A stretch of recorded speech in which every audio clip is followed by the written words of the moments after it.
Nós estamos de volta e agora eu vou conversar com Jorge Jauabre.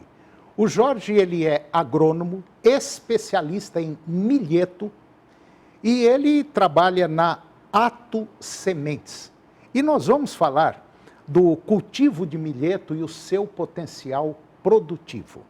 Jorge Jauabre, muito bom dia, muito obrigado pela sua presença. É um prazer tê-lo aqui, tudo bem? Tudo bem, Toninho, bom dia. Bom dia a toda a audiência do programa Agronegócio. Ô Jorge, me fala um pouquinho da Ato Sementes. Aonde fica a Ato, o que ela faz, qual é o portfólio dela? Perfeito. A Ato Sementes é uma empresa localizada como indústria na Serra da Petrovina, que já é o estado do Mato Grosso. Ela tradicionalmente trabalha com soja há muitos anos, cerca de 35 a 40 anos. E de cerca de 15, 18 anos para cá tem trabalhado muito culturas de cobertura. E dentre elas, o milheto entrou como material que foi dado foco e hoje nós podemos nos considerar líderes nesse segmento de produto. Pois é, quando a gente fala em milheto, a primeira coisa que a gente lembra é o seguinte, é uma planta que serve para fazer cobertura. Quer dizer, saiu a soja, saiu o milho, sim, joga milheto, aí esse milheto vai crescer, a gente coloca o gado em cima, ou então não coloca, desseca. Essa é a primeira imagem que a gente tem do milheto. Só que a coisa não é bem por aí não, né? Não, o milheto é uma planta que chegou ao Brasil na década do início de 1900, né? E naquele período, realmente, ele foi muito direcionado para cobertura. E com o andar da carruagem, nós tivemos outras apropriações de indicação do produto. Quer dizer, o milheto foi sendo destinado para pastejo, o milheto foi sendo destinado para silagem. Hoje, além dessas duas atividades que são pecuárias, nós contamos com o milheto para a produção de grãos, que é uma das especialidades que nós contamos hoje com muito sucesso. E o milheto para cobertura, ele teve alguns incrementos genéticos que o levaram, além de formar palhada, ter também uma ação sanitária sobre o solo, quer dizer, elimina alguns nematóides, alguns vermes que não são interessantes, por exemplo, para a soja, né? Quer dizer, potencializam a produtividade da soja quando a soja é colocada pós-milheto. E junto a isso também reciclagem de nutrientes, traz nutrientes onde outras plantas não conseguiriam mais alcançar para a superfície nessa palhada e descompactação do solo também. E é uma planta muito resistente, né? Pode até ser plantada assim, meio tarde, né? Fora assim, sim, um pouco da janela, né? O milheto para grãos, ele pode entrar numa janela que seria a janela utilizada, por exemplo, pelo sorgo hoje, né? Logo depois de finalizar a janela do milho. É uma planta mais eficiente em converter água em matéria seca até do que o sorgo. Quer dizer, a gente está entre 280 e 300 gramas de água para 1 grama de matéria seca, enquanto o sorgo precisa acima de 320, em torno disso, né?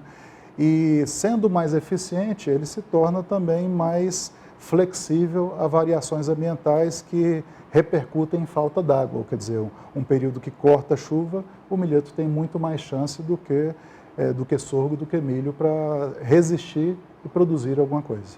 Quando eu falo produzir grãos, vou utilizar o milheto. Esse grão, ele é, vamos dizer assim, mais direcionado para qual setor da pecuária? A produção do grão hoje é muito utilizada principalmente em galinhas poedeiras. Então, existe uma demanda muito grande, até existe uma preferência maior pelo milheto do que pelo milho ou pelo sorgo nesse setor produtivo. Uma característica, é claro, que eu tenho que complementar é que quando nós falamos de uma planta para produzir grãos, nós temos uma planta com a capacidade produtiva, se trata de um híbrido, de 2 híbridos na verdade, que produzem entre 30 e 40 sacas por hectare pós-soja, isso sem fertilizante. E trazem essa rentabilidade a mais para esse solo do agricultor que entra num período do ano mais desafiante em termos climáticos. Quer dizer, que eu poderia então tirar a minha soja e entrar com sorgo sem fertilizante, do jeito que está, entra lá, deixa, que ele vai me dar em torno de 30 a 40 sacas. Depois dessa soja entrar com esse milheto especializado, esse Sim. milheto híbrido, né? Nós temos o 90-70 e o 90-60, e apenas com o resíduo da soja, com essa capacidade de buscar o nutriente mais aprofundadamente no solo, ele vai reproduzir o que tem de resíduo da soja em produção de grãos, chegando a 40, às vezes até 50 sacas por hectare sem uma adubação convencional. Quer dizer que se eu chegar então a uma adubação correta, a coisa melhora muito. A adubação, ele responde, porém ainda não vai responder num custo-benefício pleno se você for adubando até uma certa medida. Existem algumas avaliações que nós estamos fazendo para chegar nessa medida. Agora, esse grão que eu vou colher, eu posso usá-lo, por exemplo, para tratar de gado leiteiro? Perfeitamente. O grão do milheto ele pode alimentar indistintamente várias categorias animais, né?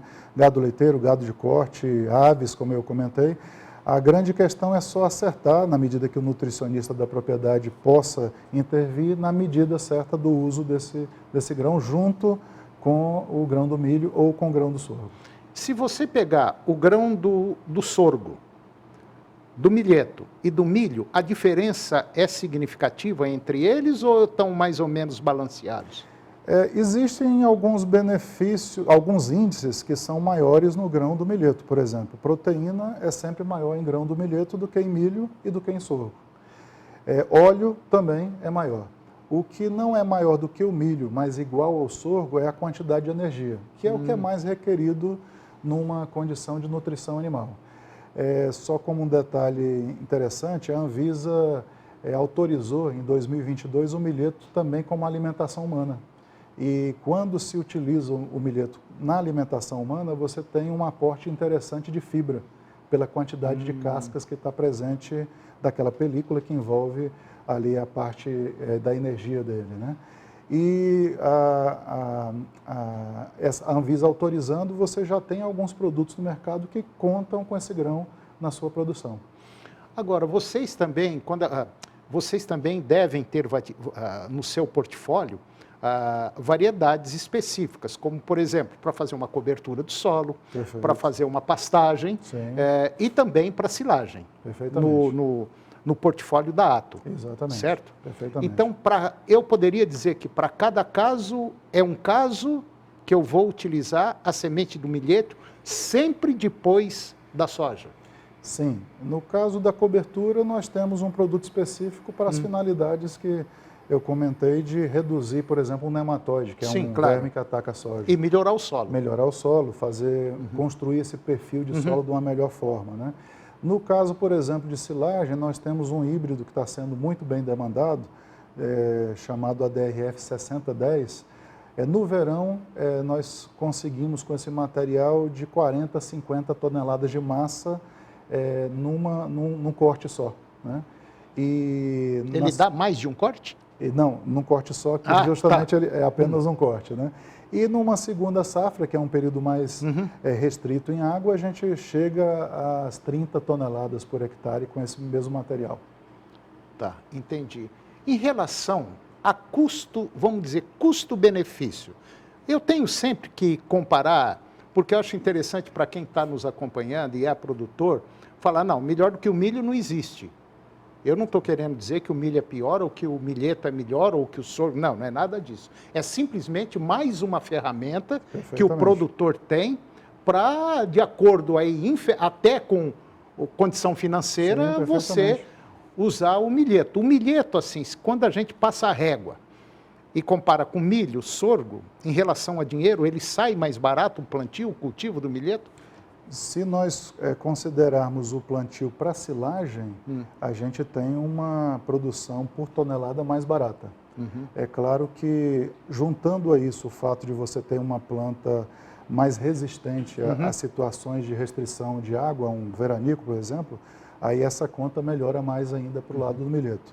Do ponto de vista dos grãos, considerando que a gente geralmente tem plantio de sorgo numa segunda safra, e o poder de extração do sorgo ser muito grande, também multiplicar muitas raças de nematóides, de vermes do solo, nós também temos uma conta positiva para o milheto, mesmo porque a soja que virá após uma área de milheto, no próximo ano, quer dizer, plantada na próxima safra, ela tem normalmente uma melhor produtividade em sacas do que teria sobre o sorgo. Normalmente a gente consegue de 3 a 4 sacas. Tá, e só para finalizar bem rapidinho, tem muita gente que entra com, principalmente pequenos e médios produtores, planta um milho na primeira safra, tira esse milho, entra com sorgo e capim.